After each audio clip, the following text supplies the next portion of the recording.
Party పోటీ చేసింది.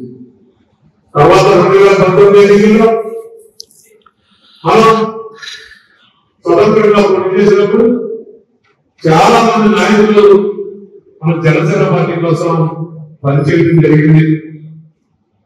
తర్వాత సాక్షాత్తు 2000 మన జరిగిన 24 ఎన్నికల్లో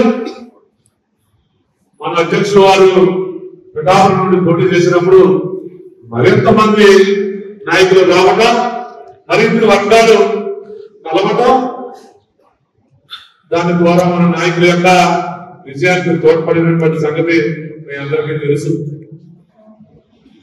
తర్వాత 2024 ఎన్నికలు అయిన తర్వాత కూడా రేపు రాబోయే స్థానిక సంస్థల ఎన్నికలు, రేపు 2029 ఎన్నికల్లో మన అధ్యక్షుడు పవన్ కళ్యాణ్ గారిని, మన జనసేన పార్టీ అభ్యర్థుల్ని మరింత విజయం చేకూర్చడానికి మరి కొంతమంది రావడం జరిగింది.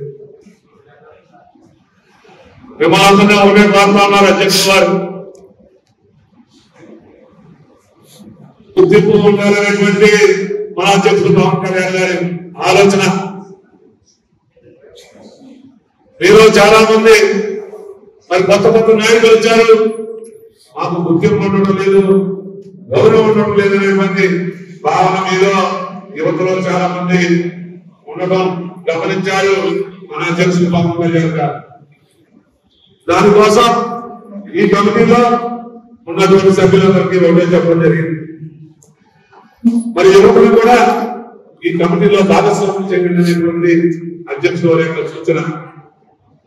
అలాగే మన పార్టీని మరింత బలంగా ముందుకు తీసుకురావడం కోసం వచ్చినటువంటి నాయకులు కూడా మనందరం కూడా గౌరవించవలసినటువంటి అవసరం ఉంది. ఈరోజు జరుగుతుంది మేముందా నువ్వెప్పుడు వచ్చావయ్యా అనేటువంటి కొన్ని సత్యన పద్ధతులు పడతా ఉన్నారు. అటువంటి వాగ్వాదాలు లేకుండా జనసేన పార్టీని మరింత ముందుకు తీసుకుపోయేలాగే ఇక్కడ కొత్త వారు వచ్చిన వారు కానీ పాత వారు కానీ అందరూ కలిసి పనిచేయాలని మనస్ఫూర్తిగా మిమ్మల్ని అందరినీ కోరుకుంటున్నాను.